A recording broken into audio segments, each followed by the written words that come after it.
नमस्कार. विचारांचा तारा न्यूज चॅनलमध्ये तुम्हा सर्वांचे सहर्ष स्वागत. बोरगाव येथे गोंधळी बुडुंग जंगम समाजाच्या शेकडो कार्यकर्त्यांचा राष्ट्रवादीत प्रवेश. बोरगाव येथे गोंधळी बुडुंग जंगम समाजातील शेकडो कार्यकर्ते निपाणी विधानसभा मतदारसंघाचे युवा नेते उत्तम पाटील यांच्या विश्वासावर राष्ट्रवादी पक्षात प्रवेश केल्याने बोरगाव येथे उत्तम पाटील यांनी त्यांचे स्वागत केले.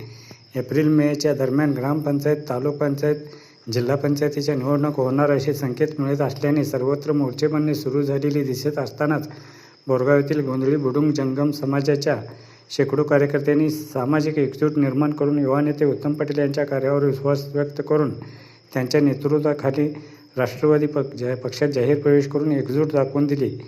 कार्यकर्त्यांनी जाहीर प्रवेश केल्यानंतर उत्तम पाटील म्हणाले की मी आजपर्यंत सामान्य माणसाला केंद्रबिंदू मानून काम केले आहे. कोणताही समाज, जात, पात, उच्च नीच असा भेदभाव न करता सर्वांना समान हक्क मिळावेत म्हणून प्रयत्न केले असून भविष्यातील जनतेची सर्व कामे मार्गी लावण्यासाठी कटिबद्ध राहू असे सांगितले.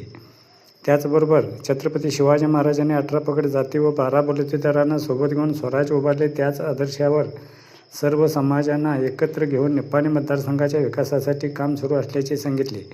यावेळी बोरगाव पट्टण पंचायत अध्यक्ष दिगंबर कांबळे, उपाध्यक्ष भारती वसवाडे, नगरसेवक, नगरसेविका, गोंधळी समाजातील नारायण आडेकर, काकासो वाघमोडे, दादासो वाघमोडे, कुमार इंगळे, सागर वाघमोडे, सुरेश इंगळे, बाबुराव वाघमोडे, सदाशिव वाघमोडे, बुडंग जंगम आलेमारी समाजातील राजू संकनावर, परशुराम संकनावर, मारुती कोंडुरे, नागेश संकनावर, दुर्गाप्पा कोंडुरे, कृष्णा संकनावर यांच्यासह अरिहंत बँक, अरिहंत PKPS, अरिहंत दूध संघ संचालक व मान्यवर आणि नागरिक मोठ्या संख्येने उपस्थित होते. मित्रहो, विचारांचा तारा न्यूज चॅनेलला सबस्क्राईब करून, लाईक करून, शेअर करावे अशी विनंती करतो आणि इथेच थांबतो. धन्यवाद.